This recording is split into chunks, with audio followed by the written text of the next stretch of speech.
Alô, cheguei. Boa tarde, amigos. Boa tarde, Isabelle. O Botafogo viu aquela vaga para Libertadores ficar mais longe. Ele foi derrotado na noite de ontem pelo Palmeiras lá na Arena Palestra e você vai ver os gols agora. A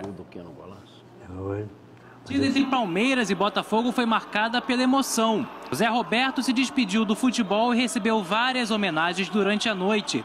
Em campo, a equipe carioca teve poucas chances reais de gol. Rodrigo Pimpão, sozinho, perdeu essa oportunidade e mandou a bola para fora. Foi no segundo tempo que a rede balançou. Dudu, artilheiro do Palmeiras no Brasileirão, abriu o placar. Keno recebeu a bola de Felipe Melo, matou no peito, deu uma pedalada na marcação alvinegra e mandou no ângulo, 6 chances para Gatito. Final, Palmeiras 2, Botafogo 0. Na última rodada, o Fogão encara o Cruzeiro no Newton Santos e vai precisar secar o Vasco para conseguir a vaga para a Libertadores. Nós temos mais um jogo em casa para a gente conseguir a nossa classificação. Assim como foi no ano passado, nós conseguimos contra o Grêmio no último jogo. Então nós temos chances ainda. Eu tenho que falar que o grande responsável sou eu, porque eu tenho que dar um jeito para as perdas. Eu estou trazendo os meninos da base. Perdi mais 4 jogadores, eu vou agora olhar de novo para a base, para o juvenil, para ver quem está à disposição apto para a gente conseguir jogar contra o Cruzeiro e conseguir o nosso objetivo. Jogar com menos 4. Ou seja, o Jair Ventura, ele está raciocinando o seguinte: eu preciso ganhar do Cruzeiro e tem que torcer por tropeço do Vasco do Flamengo. Gerson Canhotinha. Muito boa tarde, garotinho. Boa tarde, amigos. É um problema complicado.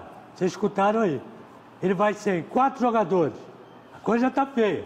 Gilson, Bruno Silva, João Paulo e o Pimpão. Sem 4 titulares. Aí ele tem que buscar lá na base, que não é a mesma coisa, mas são bons jogadores também, para completar. Mas ele vem nesse sufoco há muito tempo. Há muito tempo. E agora, vocês não vão ver também que o sufoco continua? Aí o quê? Para dizer que o cara é que é culpado? Ele está dizendo que ele é culpado? Claro, que ele é que comanda tudo. Agora, ele tem culpa do cara perder o gol? Do cara ficar olhando o outro, arrumar a bola e meter pro gol e fazer o gol? Peraí. Agora, vou ficar de pé. Fica. Vou botar a criança aqui. Vai. Ficar de pé. O recado pro Zé Roberto. Zé Roberto. 43. Isso. Parabéns. Parabéns pela sua trajetória como jogador de futebol. E como cidadão também. Estou discutindo tecnicamente dentro das 4 linhas. Parabéns. E parabéns pelo cidadão fora das 4 linhas. Exemplo para todo mundo. Quem vai chegar e quem está saindo. Você não deveria sair. E Palmeiras, bota uma estátua dele. Concordo. Dizendo o seguinte: esse vale a pena homenagear. Valeu, cara. É um jogador com uma postura, jogou Exatamente. no Real Madrid, no Bayern de Munique, Bayer Leverkusen, uma estrada enorme. Isso. E olha, encerrou a carreira ontem à noite. Isso. Um exemplo, foi homenageado. Ele só sentiu cãibra quando foi dar a volta olímpica depois do jogo. Mas também 90 minutos. Gilson, você sabe o que é isso. Jogando não pode bem. dar a volta olímpica. O Gilson sente cãibra toda hora, né? Eu nunca tive É porque cãibra. ele não jogou nada. Eu nunca tive cãibra, graças a Deus. Não. Tô com Nem a cãibra quer ficar Nem a boa. cãibra quer me Passar perto pegar. dele. Comi muita banana desde criança. Isso. Banana evita cãibra. Agora, o Zé Roberto, além de tudo isso, ainda sofreu racismo na Europa. É. Que jogava lá na Alemanha, lá o racismo é brabo. Mas ele tá aí, fechou com chave de ouro.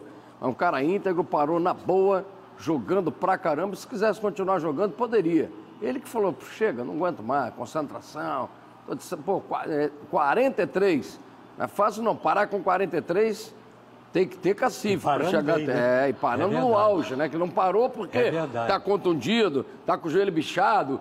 Nada disso não. Parou porque parou mesmo da idade. Só isso. Com uma informação, a delegação do Botafogo chegou agora de manhã e o ônibus parou na pista para os jogadores descerem e irem direto, embora não tivessem divulgado o horário do voo. Mas para evitar qualquer contratempo, o Botafogo tomou essa iniciativa. O que faltou o Botafogo ontem, Fernanda Maia? Boa tarde, Zé. Boa tarde a todos. Está faltando vontade. Essa palavra é uma palavra forte, mas é o que a gente sente. Tem O um lenço aí, Botafogo não tem... Aquela garra, aquela disposição não está tendo mais? Exatamente. O Botafogo não tem, nessa temporada, que foi uma temporada, se a gente observar, no quanto custa esse time do Botafogo, o que o Jojobinha, né, o Jair fez para montar esse time. Ele não tem um elenco, ele tem um time, aí perde um, perde outro, ele se vira.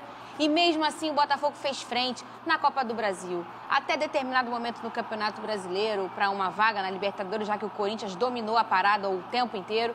E também para a Libertadores, que é uma competição que o Botafogo não tem muita tradição. Quer dizer, teve um ano com muitas alegrias para o coração alvinegro. Mas sabe por quê? Não porque tinha o melhor time do Brasil, porque não tem, passa longe disso.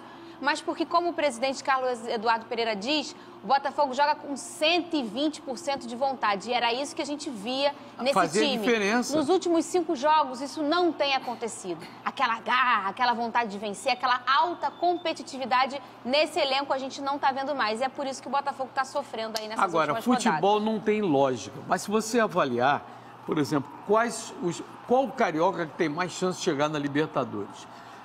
Friamente, o Vasco pega uma Ponte Preta desmoronada e rebaixada, mas joga em casa em São Januário.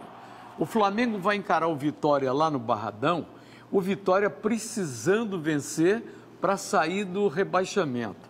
E qual é o outro? É o Fluminense? Não, o Fluminense já está fora. Fluminense já tá... É Flamengo e Vasco e Botafogo. O Vasco e o Botafogo são os três, porque o Fluminense nem Libertadores, Libertadores, nem rebaixamento. Sul-Americano ainda tem chance, mas não é tanto apelo assim, até pela crise que está vivendo no momento. Eu acho que o Vasco tem a missão menos difícil jogando em casa. Mas futebol não tem lógica, né, Canhota? É verdade, não tem lógica. Mas nesse caso aí, tem. Porque o Vasco vai pegar dentro de casa, tá certo? Com o timaço que está o Vasco, belíssimo treinador, que arrumou toda a casa, vai pegar, como você disse, uma ponte quebrada. A ponte caiu. Então, acabou. Veio com reservas e tudo mais. E sem o grande craque Rodrigo, o maior zagueiro de todos os tempos. Novembro Azul. Eu acho que ele fez aquela besteira. Para não jogar aqui. Jogar em São Januário. Afinou. Falaram para ele que Novembro Azul era o mês que o urologista trabalhava mais. Ele quis tirar uma onda. Fazer exame. E você falou, incluiu aí o Fluminense. Tá brigando? Disputando o quê? Não pode ser rebaixado, não pode chegar na Libertadores, não fez mas de nada, repente cara. entra na Sul-Americana. A sorte foi não ser rebaixado. Foi a sorte.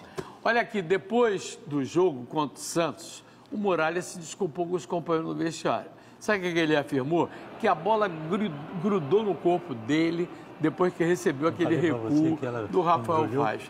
Ô Gilson, bola gruda assim? De repente passaram cola na bola. Tem uma cola que quando você põe, ela agarra mesmo, não solta não. Coitado, né, rapaz? Sabe que no fundo, ele é um profissional. A gente tem que respeitar o profissional. A fase dele não é legal. Infelizmente, não está vivendo um momento legal. Ele é um bom goleiro, pô. O Flamengo, se ele não fosse bom goleiro, não teria ido para a seleção brasileira. Ele agarrava bem no Figueirense? Agarrava. No Flamengo, ele começou agarrando bem. De repente, caiu. E aí caiu em desgraça, porque começou a tomar gol fácil, gol fácil. E aí, quando tu tá na fase negra, querido, tudo acontece. E ele tá nessa fase. Tudo tá dando errado para ele.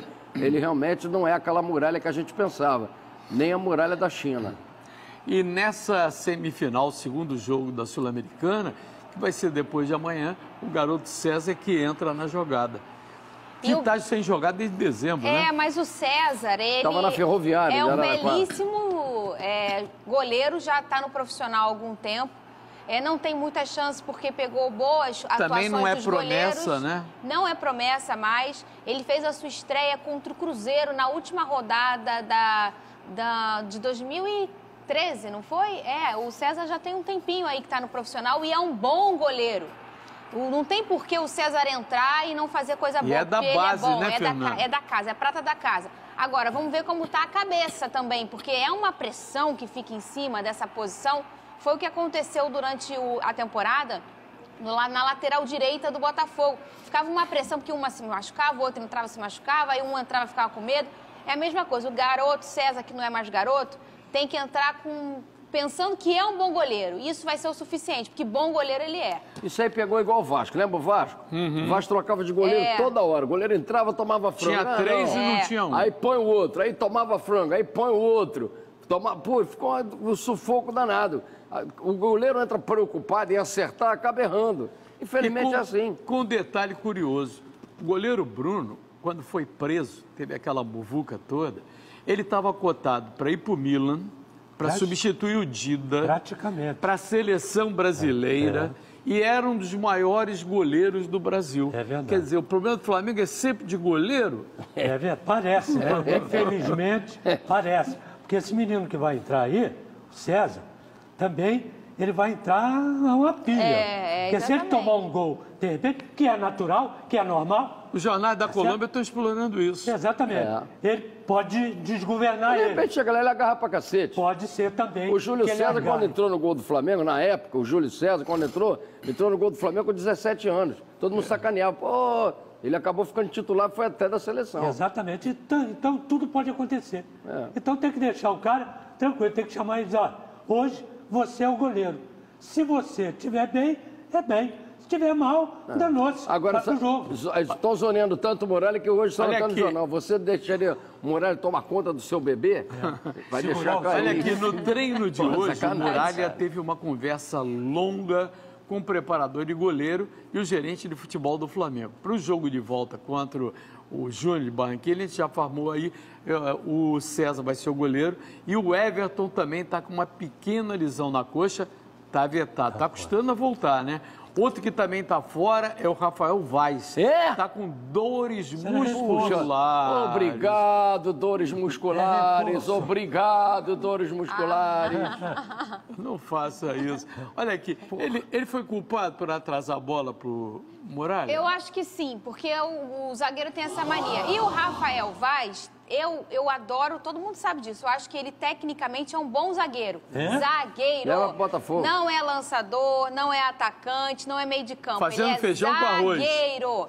E se ele se comporta como um zagueiro, ele é bom. O problema é quando ele quer fazer lançamento, ir pro ataque, dar drible, fazer finta, fazer tudo. Não é a sua, Rafael Vaz. E depois dessa bola que ele atrasou e saiu o gol, ele não parou mais, ele só bico pra frente, bico pros lados. Mas é o normal, é fazer o normal. O normal é esse. Exatamente. Ele foi afastado por doping, Paulo Guerreiro, foi flagrado na praia da Barra com a namorada. Normal, né? Melhor. Mesmo afastado do futebol, o Guerreiro segue treinando com o Flamengo e pelas fotos, ele está treinando separado, né? Ele mostra que continua em forma, tá lá. Tanto ele como a namorada. Que tal, Fernandinha? Ela está em forma também. Bonita a namorada dele. É isso aí. O que ele vai fazer, gente? Provou o cara que ele é treinando, ele está treinando. E tem padrões na FIFA, por conta quando a pessoa ela é afastada, né? Ela precisa não pode treinar com grupo, tem umas exigências. E ele está seguindo tudo isso direitinho, está treinando. Vai fazer o quê? Vai parar de viver? Não tem como. Está correndo atrás na justiça para conseguir voltar a jogar futebol. Enquanto isso, ele é um ser humano, está curtindo a praia, deve morar na Barra da Tijuca, porque esses jogadores todos moram por lá. E se você morasse lá de frente para a praia, você não ia para a praia todo dia? Aí eu ia, se eu pudesse. Está lembrado daquele caso da urna, número 7, lá de São Januário? A juíza desse caso deu 24 horas para o Vasco apresentar o tal disco rígido com as informações sobre o pagamento das mensalidades dos 475 votos da urna da discórdia, onde o Eurico Miranda teve 90% dos votos. O presidente Eurico Miranda vai prestar depoimento por suposta fraude na eleição. E, segundo a juíza, o caso vai ser decidido antes da votação da eleição do Conselho, que vai ser em janeiro. É justo. Vamos ver o que vai dar isso, né, Zacarias? Isso é novela, né? Com certeza é novela. O mais importante é o Vasco. Quem vai ser o presidente? É o Eurico? É o Júlio Brandi? O importante é o Vasco, que está fazendo uma campanha boa. A galera está acreditando no time. O Zé Ricardo está lá. Zé Ricardo que é aquele. Lembra dele, Zé Ricardo? É o mesmo. Agora, eu repito também, essa eleição do Vasco pareceu-se muito com aquela que o Roberto ganhou. Tinha uma urna lá também que foi impugnada e o Eurico teve 78% naquela urna. E o importante disso tudo, urna, vai para a justiça, volta, não está, por incrível que pareça, não está afetando o futebol. O futebol não está afetando o time. Eles blindaram muito bem. Mas até porque tirou... O time todo. Não, o Eurico tirou os jogos de São Januário para evitar exatamente esse reflexo da política. Exatamente, porque aquele clima político ferve muito dentro de São Januário. E até o dia da eleição foi decidido que os jogos seriam feitos no Maracanã. Corretamente. Isso já Os caras aconteceu. fizeram aquela lambança lá com o Flamengo por causa de política, pô. O Vasco não ficou enferrado 10 jogos. Quero ver a Ponte Preta. Quantos jogos vai pegar? Agora, tem muito torcedor que é da força domingo, 5 horas, em São Januário, no jogo contra a Ponte Preta. Mas está reclamando, sabe? Porque o Vasco aumentou o preço dos ingressos para o jogo contra a Ponte Preta, valendo vaga para Libertadores. Os mais baratos, para quem não é sócio, vão custar R$100. Mesmo assim, a expectativa é de que a torcida esgote os ingressos, já que o jogo é decisivo. No jogo anterior contra o Atlético Mineiro, era R$60 o preço. Esse era o preço normal. E eu sempre falo de preço de ingresso aqui, eu entendo. Os clubes do Rio de Janeiro, de todo o Brasil, estão tentando alavancar o sócio-torcedor. Tentando seguir o padrão da Europa. O Flamengo está fazendo isso, né? Exatamente, onde isso é um recurso muito vivo dentro do clube, acho muito legal. Mas a gente tem que lembrar que, culturalmente, o nosso povo brasileiro é um povão. A gente não ganha muito bem, a gente não é rico. A nossa grande maioria, infelizmente, ganha pouco e não ganha muito. Aí o que acontece? Você quer levar sócio-torcedor e aumenta o preço do ingresso para conseguir ter mais sócio-torcedor. Você começa a elitizar um esporte que não é elitizado. Eu não concordo com isso. Acho bacana tentar aumentar o número de sócios-torcedores, mas não acho legal mexer tanto no preço do ingresso. Para Flamengo, para Vasco, Botafogo e Fluminense, não importa. A gente tem que lembrar que é um esporte popular e o povo gosta de ir. O povo, infelizmente, do Brasil não tem dinheiro. Então tem que ter, sim, ou um setor popular, ou parar com essa palhaçada de quando o jogo é importante ou quando o time está lá em cima, coloca o preço lá em cima. Mas quando vocês estão lá embaixo, coloca o preço lá embaixo e fica pedindo para a torcida. Não, e tem um detalhe, o Maracanã, com o novo formato, ele já elitizou. Você não tem mais aquele cara da geral, não tem aquele cara que ia tudo quanto é jogo, independente de ser o time dele ou não, porque era a curtição do domingo, né, Geraldo? Na geral, a gente só via torcedor que ia tudo quanto é jogo. Exatamente. E a arquibancada também não era esse preço, não. Não. Por isso que enchia. Agora bota um preço lá em cima, aí tá todo mundo duro. Mais a pipoca, mais o sanduíche. Agora faz uma coisa, faz futebol, Maracanã, né, esses campos todos aí, só para político, porque o único que tem dinheiro Político não paga, pô, é cortesia. Vou pedir o intervalo. Político não paga, e a mano. rede vai balançar canhotinho, ó. Entra comercial, balança aí. Só eles têm dinheiro. Capricha aí, político. Só os políticos têm dinheiro. Político. O povo não tem.